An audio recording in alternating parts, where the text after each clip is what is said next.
we went over this last time. We're getting ready to start in on notes for empirical and molecular formulas then. So let's get to those. Those should be in your notes. They look like this. And we'll get started. I know it says chapter 11 and we're actually in chapter 10.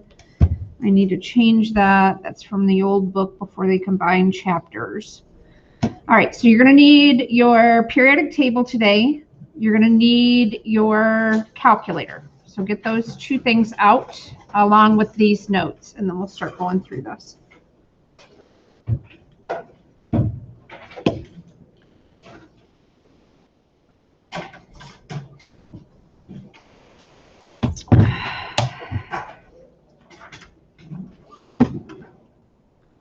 All right, so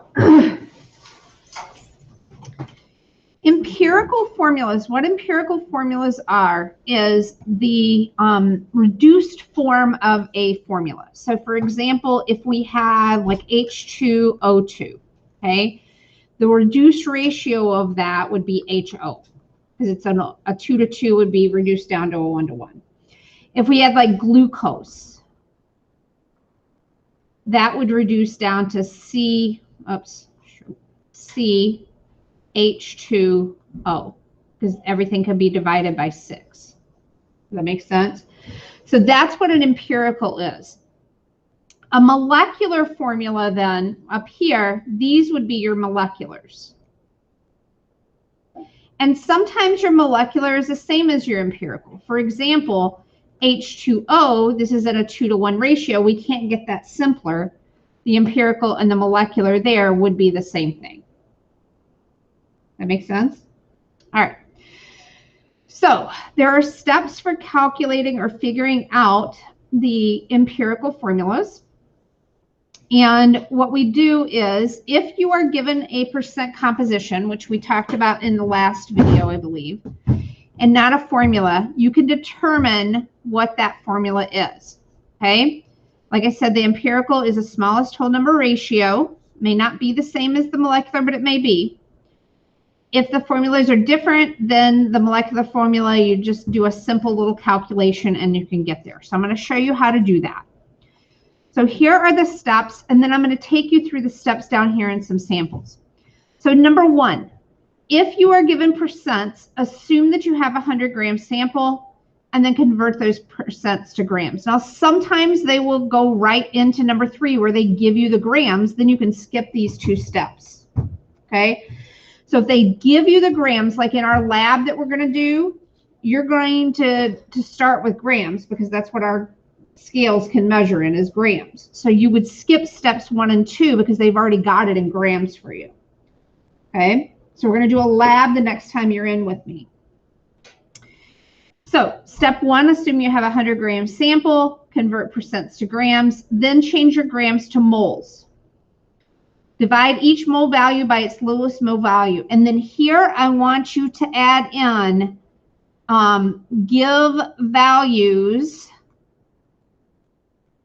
to at least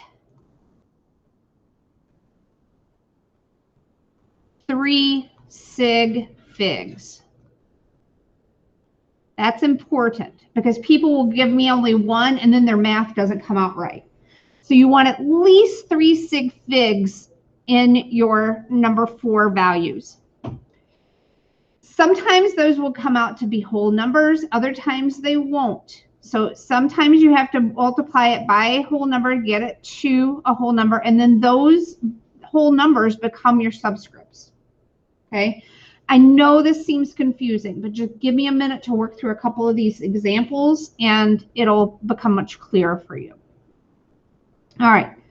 So you've got your steps there. I'm going to move this down so I've got a little bit of room down here to write, but you can read the steps. So number 1, step 1 was to assume that we have a 100-gram sample and convert these to grams. Boom, done. Okay. So that was step 1 and 2 there. I made an assumption. I converted these to grams. Easy enough? Okay. Now we're going to convert these to moles. So this is nitrogen. I'm going to take 36.84 0.04 grams of nitrogen.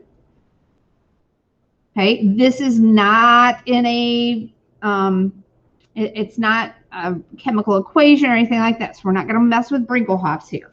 Okay, it's just grams of nitrogen. I'm going to get rid of grams, so they're going to go on the opposite side, and I'm going to convert that into moles. I need to grab off of the periodic table this value for nitrogen.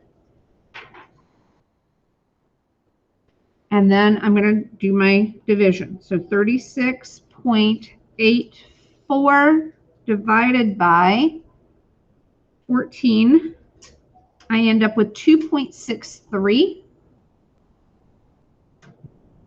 3 sig figs, folks. 3. We want 3 sig figs at least here. Okay.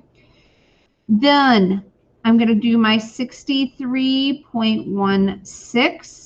I'm going to divide that out. That's grams of oxygen. 16.0 for oxygen in 1 mole. Where did I get this value from and this value from? Where did I get the 14 and the 16? Periodic table. Very good. Okay.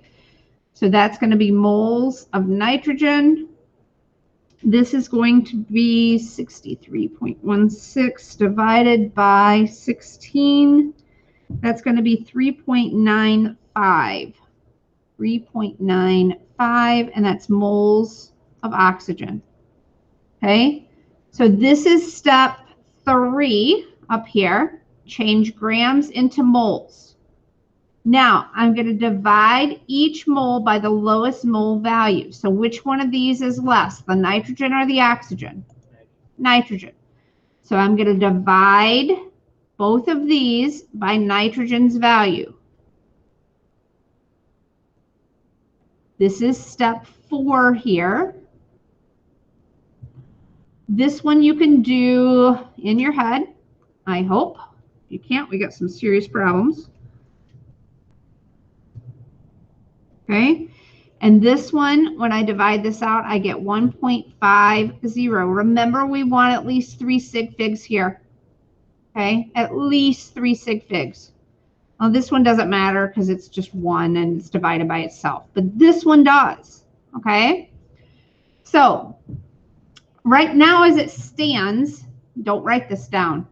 Right now as it stands, this would be my formula, but we can't have half atoms here. Okay, that doesn't work out, so that's not good.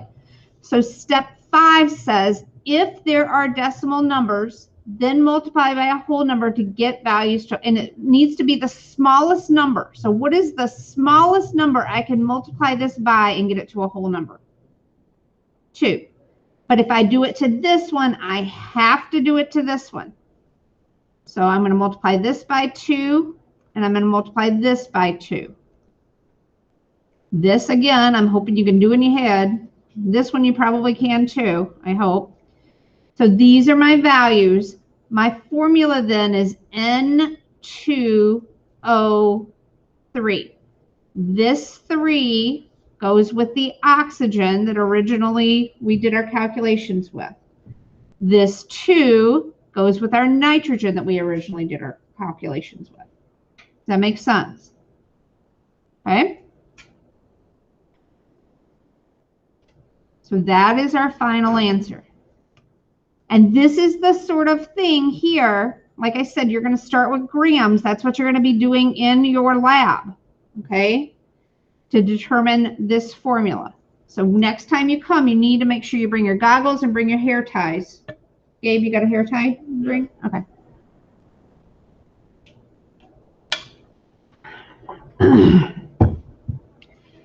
All right, moving on. Let's try another one. So here, step 1, assume what? We have percentages. We're going to assume we have a 100-gram sample. I'm going to turn these percents into grams. Boom. Step 1 and 2 done. Step 3, I'm going to turn these into moles. So see if you can turn these into moles for me. Go.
All right.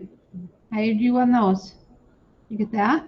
Okay, see if you can take that then, figure out your whole number to multiply these by. Make sure you multiply both of them. See if you can come out with the right answer. Well, you've got to divide. You got to divide by the lowest mole value first. Sorry. My bad. Forgot a step. Remember your step, Slippy.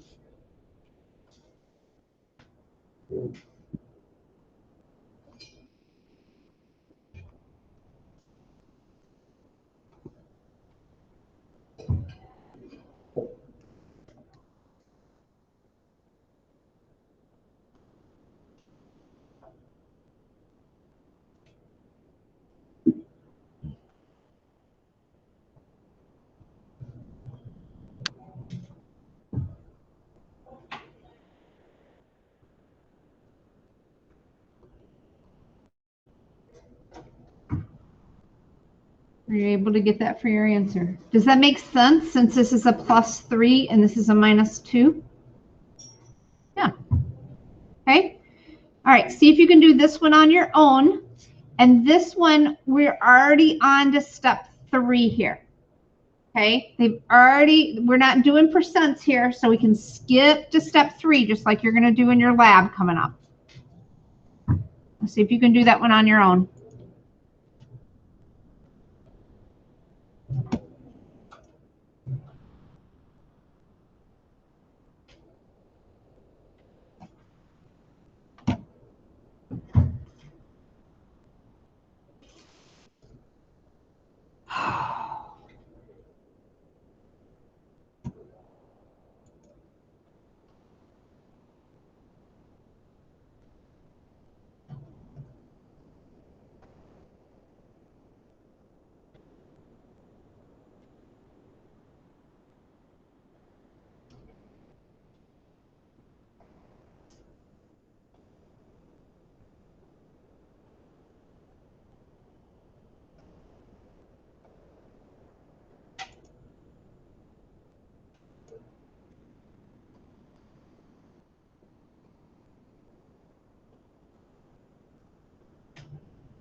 You can read that 5869.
All right, did you get that for your answer? Or did I go too fast?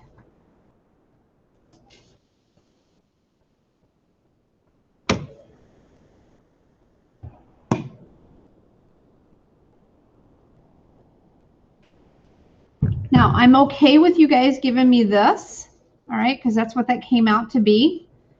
If you identified this as cyanide, which is a polyatomic ion, this is also valid. So back in middle school where you had your 3s and your 4s, this would be a 3. I'd be happy with it.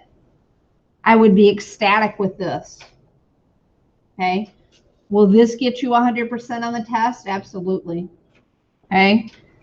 This will get you a smiley face on there too. Okay.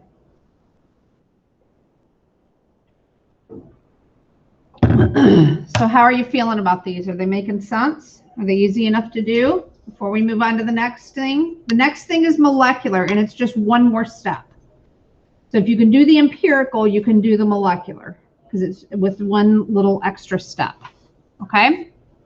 So what I want you to do is I want you to find one of my favorite substances here, caffeine. Okay? So you know I love my coffee. So find the empirical formula for caffeine, and then I'm going to show you, once you find the empirical formula for caffeine, I'm going to show you how to find the molecular. So the empirical is done just the way we did this guy right here. Okay. You're going to find the empirical for this, and then I'm going to show you what you have to do beyond that to get the molecular.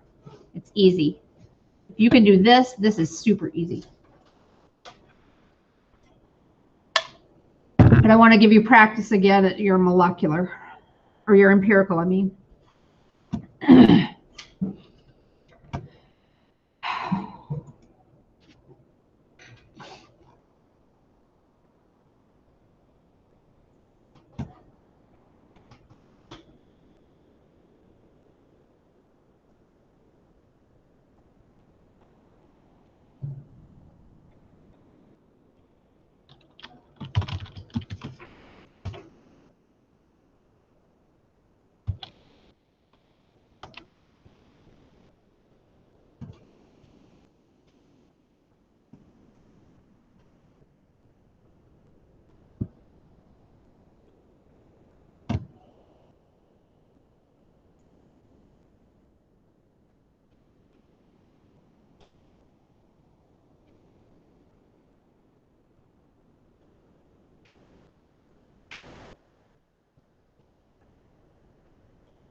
Get the empirical? Okay. So now this is your empirical. What we have to do next is we have to figure out the molecular mass of this empirical. So we're going to add up 4 carbons, 2 nitrogens, an oxygen, and 5 hydrogens. So find out the molecular mass of this.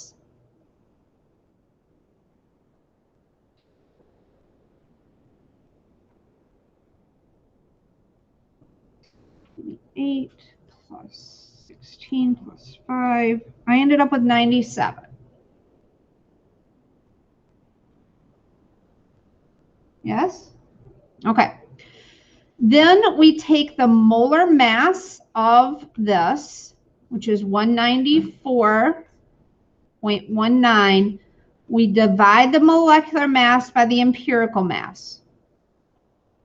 So divide molecular by empirical.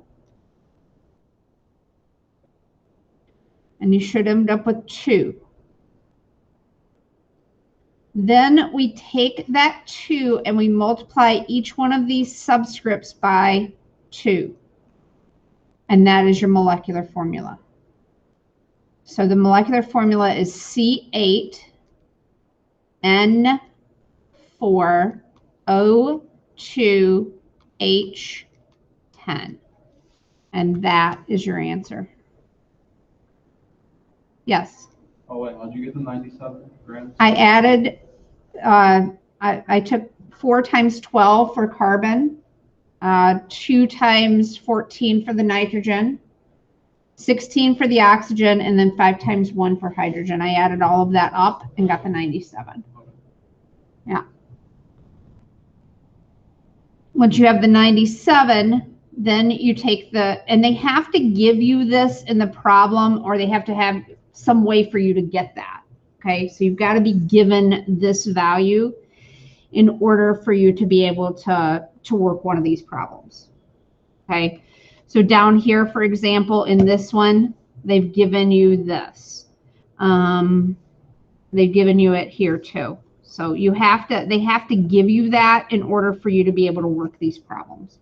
So see if you can come up with the next one here. How much time do we have? Second hour? I get out at 30. Oh, I got plenty of time. Good grief. Is that clock even right?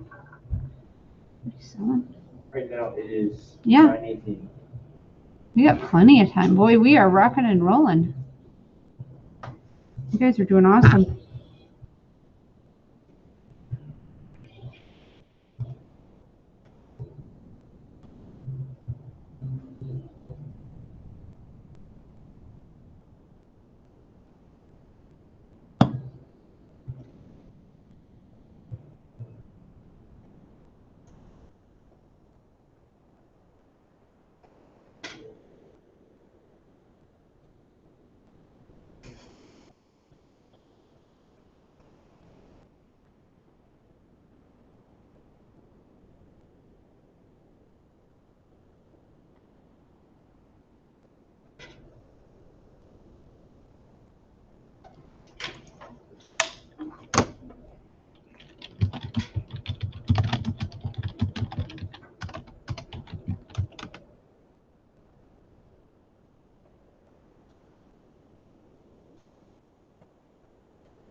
Yes.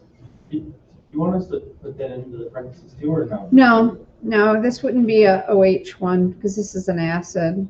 This gets weird. Don't worry about it. Like I said, that one would just be like, one of those kind of special ones. So.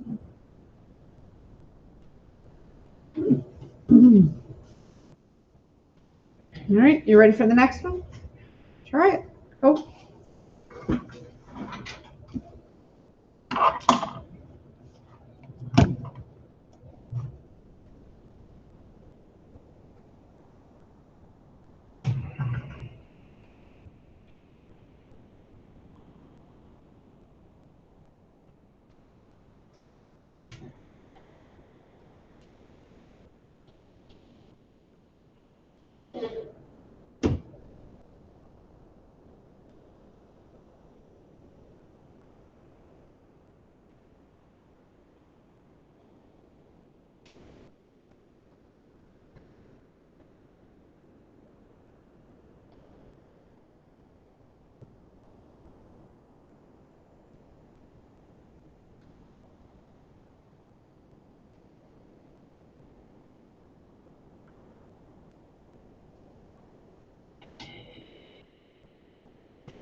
Good. That is chapter 10. You're done with the chapter. Okay, so we got a lab coming up. We'll do a review, and then late next week we'll probably have a test. Be ready. And then we move into stoichiometry, one of my favorite subjects. Yay! We take everything that we've done from chapters 7, 8, 9, and 10, combine them into one chapter, and add a few things.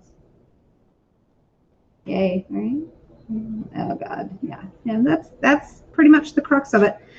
So you've got homework to do there for tonight. When I see you back here on, what's today, Tuesday? So when I see you back on Thursday, we'll do a lab. Make sure you bring your goggles in. On your off day, you can work on your on that worksheet, and then you can start in on your review tomorrow while the other kids are doing the lab. Okay? So work on the rest of the stuff. And oh no, I gotta do hydrates. I forgot to do hydrates. I gotta do those. So we'll do a lab next time. I'll do notes on hydrates. Yeah, we gotta do hydrates still. I forgot about that. So test will be late next week or the beginning of the week after. Is next week conferences already? Yeah, next week's conferences. So that's going to be broke up a little bit too because you guys will have a day off. So we'll get it in there. All right, questions on this? Yeah, we still got to get hydrates. I forgot about hydrates. We're going to get those on too. Stop sharing.